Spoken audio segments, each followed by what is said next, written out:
Bana gülüm derdin, şimdi ne oldu? Bir bakışın vardı, kalbime dokundu. Bir mesajın kaldı, ekranda donuk.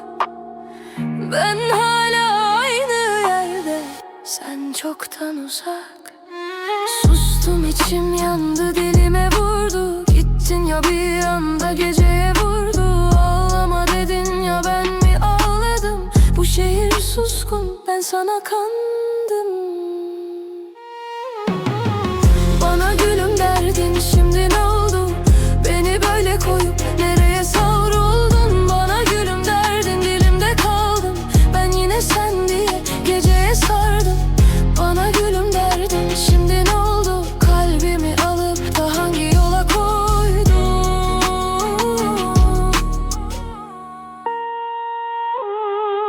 Sokakta adını rüzgar taşıyor. Her köşe başında yüzün başlıyor. Bir resmin duruyor cebimde hala. Ben seni unutmadım, sen beni anla.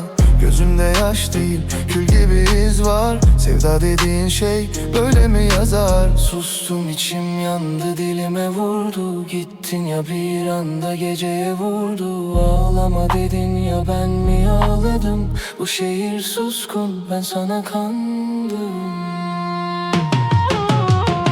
Bana gülüm derdin, şimdi ne oldu?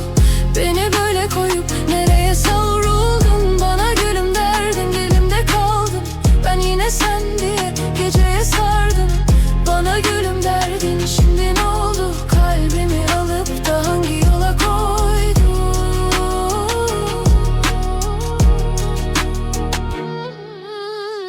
Bir gün dönersen kapım açık mı? Yoksa bu sevda tamamen kapalı mı? Ben aynı yaradayım, sen başka rüyada. Adını anın